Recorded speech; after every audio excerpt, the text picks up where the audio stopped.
तो जिन्हो वे का सरप्राइज देख के बहुत ज्यादा खुश हो जाता है, क्योंकि उसने वे को बस एक ही बार बताया होता है कि उसे लाइव स्ट्रीम के जरिए मनी लॉन्ड्रिंग करनी है, और वे ने उसकी एक्सपेक्टेशन से भी ज्यादा अच्छा काम किया होता है। मुझे पता था कि ये काम करेगा क्योंकि ये कोई इमेच्योर नहीं है, और जब मेरी फ्रेंड ने इसके बारे में मुझे बताया था तब मैं समझ गया था कि ये बिल्कुल सही पर्सन है। वैसे मुझे इसे ढूंढने में दिक्कत तो हुई थी, पर ये अच्छी बात है कि ये हमारे साथ काम करने के लिए मान गया है, और अब इसने यूट्यूब की मदद से बहुत अच्छा रिस्पॉन्स भी गेन कर लिया है, जिस वजह से आप इसी टाइम मनी लॉन्ड्रिंग स्टार्ट कर सकते हैं। तब जिन्हो नोटिस करता है कि सेओंगजुन चुप हो गया है, जिस वजह से वो उसे पूछने लगता है कि आखिरकार वो ऐसा क्यों कर रहा है, और सेओंगजुन उसे बताता है कि उसके पीछे उसका कोई खास रीजन नहीं है, बस जिन्हो को ये मान लेना चाहिए कि वो ये सब कुछ पैसों के लिए कर रहा है। तब यहाँ हॉबिन को पूरा यकीन होता है कि जिस पर्सन को उन्होंने लाइव स्ट्रीम पर देखा था वो सेओंगजुन नहीं है, जिस वजह से वो इस चीज पर कुछ भी बैट करने के लिए तैयार होता है। और गायोल उससे पूछने लगती है कि क्या वो सब कुछ इसलिए बैट कर रहा है क्योंकि उसे अपने आप पर विश्वास नहीं है, पर हॉबिन उसे समझाता है कि ऐसा कुछ भी नहीं है। तो स्नैपर उन्हें चुप रहने के लिए कहता है और उन्हें बताता है कि उन्हें बहुत जल्दी सच्चाई का पता चल जाएगा, क्योंकि वो लोग वहाँ पहुँच गए होते हैं जहाँ सेओंगजुन का फ्यूनरल हुआ था। तब हम देखते हैं ये आइडिया रूमी ने ही उन्हें दिया होता है, क्योंकि वहाँ के फ्यूनरल का डायरेक्टर सेओंगजुन के फ्यूनरल का विटनेस है, और अगर वो लोग उसका इंटरव्यू करेंगे तो सभी को ये यकीन हो जाएगा कि सेओंगजुन मर चुका है। और यहाँ हम देखते हैं वो फ्यूनरल का डायरेक्टर उन्हें कुछ भी बताने से मना कर देता है। आखिरकार आप हमें कुछ क्यों नहीं बता सकते? क्योंकि ये सब कुछ प्राइवेसी लॉज के खिलाफ है। पर हम ही लोगों ने तो फ्यूनरल अरेंज करवाया था, तो आखिरकार ये लॉ हम पर कैसे अप्लाई होता है? लॉ ऐसे ही काम करता है। रुके जरा, यहाँ पर साफ साफ लिखा है कि प्राइवेसी का लॉ मरे हुए लोगों पर अप्लाई नहीं होता है, तो क्या आप हमें बेवकूफ बना रहे हैं? ये हमारी कंपनी की पॉलिसी है, पर हाँ अगर तुम उसके फैमिली मेंबर्स होते तो मैं तुम्हें इस बारे में जरूर बता देता, तो इसलिए प्लीज आप मुझे डिस्टर्ब करना बंद करो। किसी ने सेओंगजुन के मरने के बाद उसकी आइडेंटिटी को चुरा लिया है, और हम लोग इसे इग्नोर नहीं कर सकते क्योंकि हम ही ने उसके फ्यूनरल को अरेंज करवाया था। तो प्लीज उन्हें एक्सपोज करने में हमारी मदद कीजिए। आपने फ्यूनरल के दौरान हमारी बहुत मदद की थी, तो मुझे पूरा यकीन है कि आप इस बार भी हमारी मदद जरूर करेंगे। तब इन सब के बावजूद भी फ्यूनरल का डायरेक्टर इस चीज से मना कर देता है, जिससे कि स्नैपर और हॉबिन को पूरा यकीन हो जाता है कि फ्यूनरल डायरेक्टर को किसी ने रिश्वत दी है, जिस वजह से वो अपना मुंह नहीं खोल रहे। तब हमें पता चलता है कि ये काम वे की एक टीम मेंबर सुकजियोंग ने किया होता है। मैंने फ्यूनरल डायरेक्टर का मुंह बंद करवा दिया है, तो आखिरकार अब तुम क्या करने वाले हो? मुझे पता है कि तुम मुझे मिस कर रही हो, पर तुम्हें वेट करनी होगी क्योंकि मैं यहाँ पर बॉस के साथ मीटिंग करने आया हूँ। आखिरकार तुम मुझसे कहाँ मिल रहे हो? मैं उसे हमारी ही जगह पर मिल रहा हूँ। तो तुम सेम ही एरिया में हो, ये तो अच्छी बात है, क्योंकि फिर तो तुम्हें सेओंगजुन वाले फिल्म सेट को देख लेना चाहिए। तुमने तो सच में बहुत ज्यादा कन्विंसिंग काम किया है, क्योंकि उसे देखकर तो मुझे सच में लग रहा है कि हम जापान में हैं। मैं ये काम पहली बार नहीं कर रही हूँ, और ऊपर से मैंने उन चीजों को भी ठिकाने लगा दिया है जिसे देखकर लोग हम पर सवाल उठा सकते हैं, तो इसलिए मुझे इसके लिए बहुत ज्यादा पैसे चाहिए। तुम इसकी चिंता मत करो, क्योंकि हम लोग कोरिया में सच में बहुत सारे पैसे कमाएंगे, और तुम्हें तो पता ही है ना कि मुझे तुम पर और हमारी टीम पर कितना भरोसा है। तब यहाँ हान कैमरे पर रूमी की फोटो देख रहा होता है और उसे याद कर रहा होता है, जिस वजह से ग्योल उससे पूछने लगती है कि आखिरकार वो बाथरूम के अंदर कैमरा लेकर क्यों गया है, और कहने लगती है कि अगर उसे रूमी इतनी ही याद आ रही है तो उसे मना लेना चाहिए। तब हमें पता चलता है कि रूमी और हान के बीच में लड़ाई इस वजह से हुई होती है क्योंकि रूमी उनके एनिवर्सरी पर लाइव स्ट्रीम करना चाह रही होती है, पर हान को यह बिल्कुल अच्छा नहीं लग रहा होता, और वो ये समझने की कोशिश कर रहा होता है कि क्या पैसों के अलावा और कुछ इम्पोर्टेंट नहीं होता है। तो यह रूमी एनिवर्सरी वाले दिन अकेले ही लाइव स्ट्रीम कर रही होती है, जिस वजह से लोगों को लगता है कि उसकी और हान के बीच में लड़ाई हो गई है। और यहाँ ग्योल भी यूट्यूब चला रही होती है, जिस वजह से हान उससे पूछने लगता है कि आखिरकार वो देख क्या रही है। तो ग्योल उसे सेओंगजुन की लाइव स्ट्रीम दिखाती है, जिसे देखकर हान पूरी तरह से हैरान हो जाता है। तुम भी धोखा खाओगे ना, ये सेओंगजुन नहीं है। आखिरकार तुम ये क्या कह रही हो, और आखिरकार ये अपलोड कब हुई है? मुझे लगता है कि अगर कोई भी सेओंगजुन की सच्चाई नहीं जानता है तो उनके लिए ये वीडियो बहुत ज्यादा कन्विंसिंग है, पर मैं तुम्हें बता दूं कि ये कोई ऐसा पर्सन है जो कि सेओंगजुन बनने की एक्टिंग कर रहा है, और ये लोग ये सब कुछ करने के लिए डीप फेक का इस्तेमाल कर रहे हैं। तो हान को डीप फेक के बारे में कुछ पता नहीं होता, और हम देखते हैं उसने हॉबिन, स्नैपर और गायोल को भी बुला लिया होता है, जिस वजह से हॉबिन ग्योल को सब कुछ एक्सप्लेन करने के लिए कहने लगता है, और उससे वादा करता है कि अगर वो उसे सब कुछ बताएगी तो वो लोग वही सब कुछ करेंगे जो वो कहेगी, क्योंकि इससे वो सच्चाई को बाहर ला सकते हैं। तो ग्योल इस सब के बारे में बताने के लिए तैयार हो जाती है। डीप फेक्स लोगों की वो इमेजेस होती हैं जिन्हें एआई का इस्तेमाल करके मैनिपुलेट किया जाता है, और इसी वजह से ये ट्रेडिशनल एडिटिंग टेक्निक से बहुत ज्यादा रियलिस्टिक होती हैं, जिसमें तुम किसी को उसके बेटर वर्जन में दिखा सकते हो या फिर उनके साथ कुछ भी उल्टा सीधा कर सकते हो, और तुम्हें ये करने के लिए ज्यादा पैसों की भी जरूरत नहीं है। तो स्नैपर ग्योल से पूछने लगता है कि आखिरकार उसे इस सब के बारे में कैसे पता है, जिस वजह से ग्योल उसे बताती है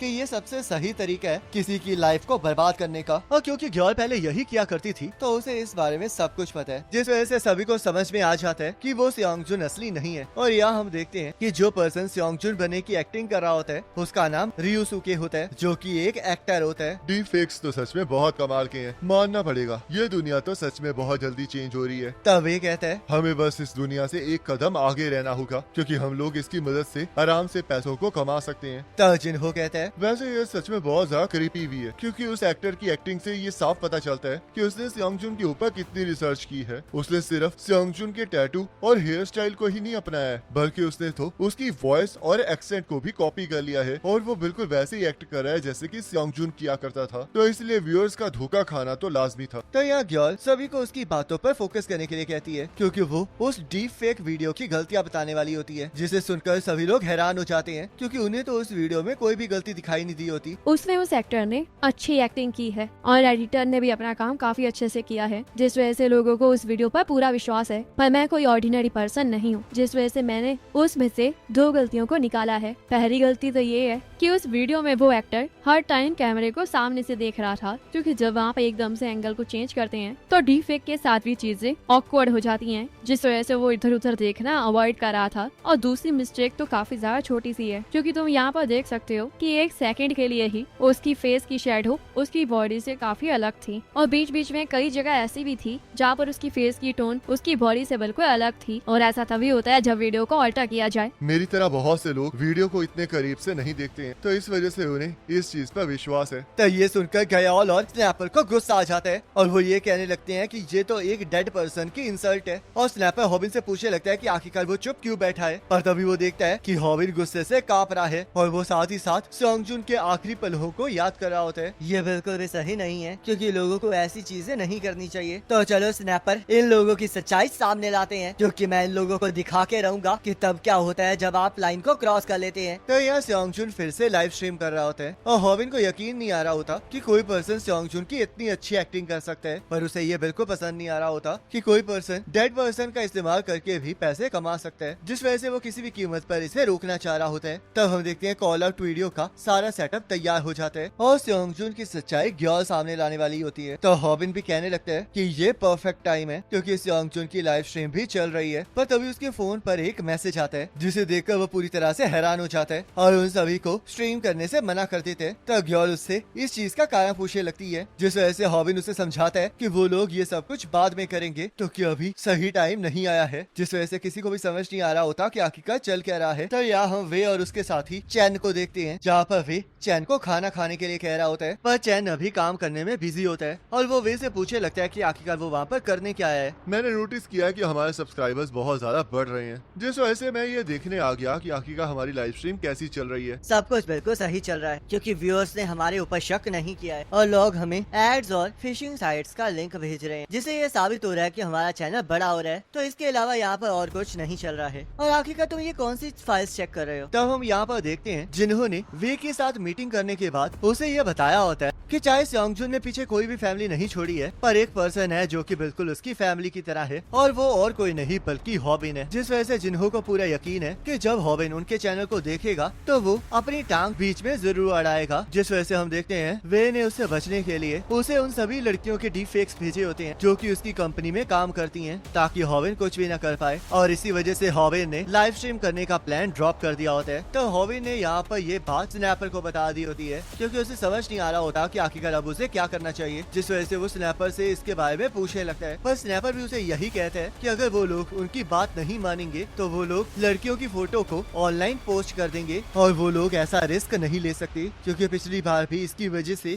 रूमी का बहुत ज्यादा नुकसान हो गया था। तो स्नैपर हॉबिन से पूछने लगता है कि क्या उसे पता है कि आखिरकार उन्हें ब्लैकमेल कर कौन रहा है। जिस वजह से हॉबिन उसे सीईओ के बारे में बताता है। तब हम देखते हैं हान भी उनकी बात सुन लेता है। आखिरकार तुम लोग ये क्या बातें कर रहे हो? आखिरकार कौन हमें किस चीज के लिए ब्लैकमेल कर रहा है? हमारे दुश्मनों ने हमें हमारे साथ की लड़कियों की डीप फेक वीडियोस भेजी हैं, ताकि हम लोग सियोंगजुन का पर्दाफाश ना करें, जिस वजह से हम लोग अब उसके लिए कुछ भी नहीं कर सकते, और वो वीडियोस सच में बहुत ज्यादा घटिया हैं। आखिरकार तुम ये क्या कह रहे हो? इन सब के पीछे जिन्हो ही है ना? तब यहाँ वे रियुसुके को उसकी पेमेंट दे देता है और वो कहने लगता है कि अगर वो चीज ज्यादा डेंजरस बनेगी तो वो वहाँ से निकल जाएगा। पर वे उसे समझाता है कि उसे इस चीज की चिंता करने की कोई जरूरत नहीं है और उसे बस अपनी एक्टिंग पर फोकस करना चाहिए। पर तभी चैन भागते हुए वे के पास आ जाता है है और उसे बताता है कि बाहर कोई आ गया है। तभी उन्हें एक धमाके की आवाज आती है और वे चैन से पूछने लगता है कि क्या उसे पता है कि ये धमाके कर कौन रहा है। तब वे देखता है कि उनका स्टूडियो उड़ने लगता है और हम देखते हैं ये काम और कोई नहीं बल्कि हान कर रहा होता है, क्योंकि उसके सिर के ऊपर खून सवार होता है। तब हमें पता चलता है कि उन लोगों का पता योनू ने ही हान को दिया होता है। माफ कर देना कि तुम्हें ग्योल से छुपाकर मेरे लिए ये सब कुछ करना पड़ा है, कोई बात नहीं, वैसे भी मैंने सुना है कि आखिका चल क्या रहा है। पर ये सच में बहुत ज्यादा अमेजिंग है। तो आखिरकार तुमने इन्हें ट्रैक कैसे किया? ये बहुत ज्यादा सिंपल था। मैंने उनके पूरे कमेंट सेक्शन को फेक साइट्स के लिंक से भर दिया और जब उनमें से किसी एक पर भी उन्होंने क्लिक किया तो उनका आईपी एड्रेस मेरे पास आ गया, जिसके बाद उनकी लोकेशन निकालना ज्यादा बड़ी बात नहीं थी। तुम तो सच में बहुत ज्यादा इंटरेस्टिंग बच्चे हो, पर हाँ इसके बारे में किसी को कुछ मत बताना। पर आखिरकार तुम करने क्या वाले हो? तुम्हें पता है ना कि अगर तुम वहाँ पर अकेले जाओगे तभी तुम उनका कुछ नहीं बिगाड़ पाओगे। वो लोग घटिया वीडियोस को अपलोड करते हैं, तो इसलिए अगर मैं उन्हें पहले ही मार डालूंगा तो वो लोग वीडियोस को अपलोड ही नहीं कर पाएंगे। तो यहाँ हान बॉम्ब्स को लेकर स्टूडियो के अंदर घुस जाता है, जिस वजह से वहाँ पर धमाके होने स्टार्ट हो जाते हैं। मुझे पता है कि इसके बाद क्या होने वाला है, क्योंकि जो मैं कर रहा हूँ वो एक क्राइम है, पर मुझे इससे कोई फर्क नहीं पड़ता है, क्योंकि जब तक मैं उस पर्सन को बचा सकता हूँ जिससे मैं प्यार करता हूँ तब तक मैं जेल में जाने के लिए भी तैयार हूँ। अगर मुझे पता होता कि चीजें ऐसे बदलने वाली हैं, तो मैं यहाँ पर आने से पहले रूमी से माफी मांग लेता, पर अब तो बहुत ज्यादा देर हो चुकी है।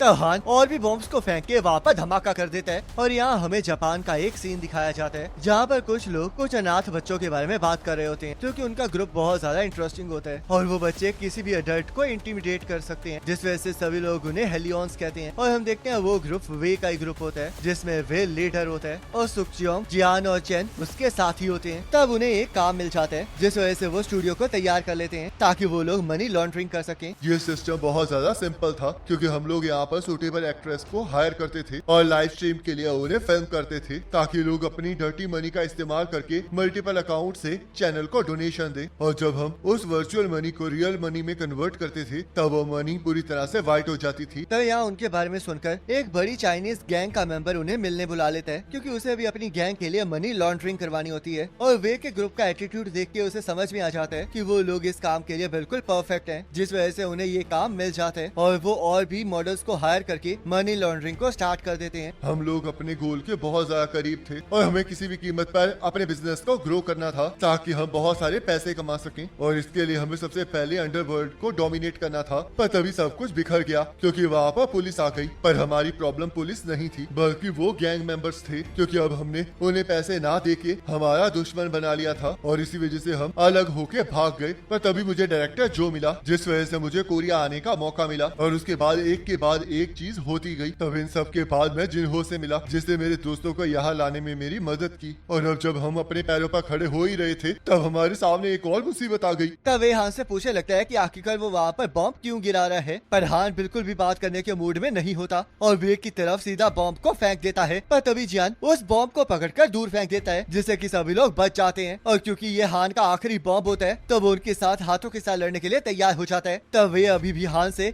इस सब के बारे में पूछने लगता है और जियान हान के ऊपर हमला कर देता है, जिस वजह से हान उसके मुक्कों से बचते हुए उसे एक काउंटर पंच मारता है। पर हम देखते हैं जियान उससे बच गया होता है और उसने हान को पकड़ लिया होता है। तब हमें पता चलता है कि ऐसा इस वजह से हो रहा होता है क्योंकि वे के मेंबर्स ने ये पहचान लिया होता है कि हान कौन है और उन्हें हान की लड़ाई का स्टाइल भी पता होता है, जिस वजह से जियान हान को ऊपर उठाकर उसका सिर जमीन पर पटकने की कोशिश करने लगता है। पर तभी हान उसके मुंह पर एक जोरदार नकल मारता है और उसे बहुत बुरी तरह धोना स्टार्ट कर देता है, जिसे देखकर सभी लोग हैरान हो जाते हैं। आखिरकार तुम लोग इतना शॉक क्यों हो रहे हो? क्या तुम लोगों को पता नहीं है कि मैं यहाँ पर तुम लोगों को मारने आया हूँ? तब हम देखते हैं हान खुद शॉक हो जाते हैं और तब हमें यहाँ पर फिर से जापान का एक सीन दिखाया जाता है जहाँ पर कुछ लोग कह रहे होते हैं कि वे के ग्रुप को हेलियंस इसलिए कहा जाता था क्योंकि उनके बिजनेस स्किल के अलावा और भी चीजें थी जो कि काफी ज्यादा इम्प्रेसिव थी। और जब गैंग वालों ने सुक्चियोंग को पकड़ा था तब उन लोगों ने मिलकर उन गैंग वालों का बहुत बुरा हाल किया था, क्योंकि जब उनकी गैंग का कोई भी मेंबर मुसीबत में होता है तब वो लोग कुछ भी कर सकते हैं। आखिरकार यहाँ पर चल क्या रहा है? मैं इनके नेक्स्ट मूव प्रेडिक्ट क्यों नहीं कर पा रहा हूँ? क्या मैं खतरे में हूँ? मुझे तो पता ही नहीं था कि ये लोग इतने ज्यादा खतरनाक हैं और ये लोग तो ऐसे लड़ रहे हैं जैसे कि वाइल्ड एनिमल्स लड़ते हैं। पर मैं इतनी आसानी से हार नहीं मान सकता क्योंकि मुझे इन्हें हराना ही होगा। तो यहाँ ग्योल रूमी को लेकर हॉबिन के पास पहुँच जाती है और उसे सब कुछ उगलने के लिए कहती है, पर हॉबिन को कुछ समझ नहीं आ रहा होता। मैं हान की बात कर रही हूँ, आखिरकार वो कंट्री साइड पर क्यों गया है? वो इस वजह से गया है क्योंकि उसे वेकेशन की जरूरत थी। तो तुम्हें इसके बारे में पहले से पता था? रूमी भी हान को लेकर चिंता करने लगती है क्योंकि हान कभी भी उसे बताए बिना कहीं नहीं गया होता है, जिस वजह से उसने कपल के ट्रैकिंग ऐप से हान की लोकेशन का पता लगा लिया होता है। मुझे भी अभी अभी योनू ने बताया है कि उसने उन लोगों को ढूंढ निकाला है जिन्होंने हमें ब्लैकमेल किया था, और हान ने उसे कहा था कि वो किसी को भी इस बारे में ना बताए क्योंकि वो नहीं चाहता था कि तुम दोनों उसकी फिक्र करो। पर लगता है योनू को उसकी चिंता थी, जिस वजह से उसने मुझे इस बारे में बता दिया। पर आखिरकार वो अकेला क्यों गया है? तो हॉबिन इसका कोई जवाब नहीं दे पाता। तो इसका मतलब वो खतरे में है ना। अगर उसे कुछ हो गया तो मैं अपने आप को कभी माफ नहीं कर पाऊंगी, क्योंकि मैंने तो अब तक उससे माफी भी नहीं मांगी थी। चिंता मत करो रूमी, वो तुम्हारे पास वापस जरूर आएगा, क्योंकि वहाँ पर पहले से ही एक ऐसा बंदा था जो कि हमारे लिए चीजों को संभाल सकता है। तो यहाँ हम देखते हैं हान को बचाने के लिए हॉबिन ने योनू को भेजा होता है। इस तरह एक बंदे के ऊपर मिलकर हमला करना बिल्कुल भी अच्छी बात नहीं है। तो मुझे नहीं लगता कि तुम लोगों को इससे कोई प्रॉब्लम होगी अगर मैं भी इस लड़ाई में शामिल हो जाऊँ। और हाँ, मैंने ये क्वेश्चन बस ऐसे ही पूछा। और इसी के साथ ये पार्ट कंप्लीट हो जाता है। अब नेक्स्ट पार्ट का लिंक आपके स्क्रीन पर आ रहा होगा, उस पर क्लिक करके अगले पार्ट को देख सकते हैं।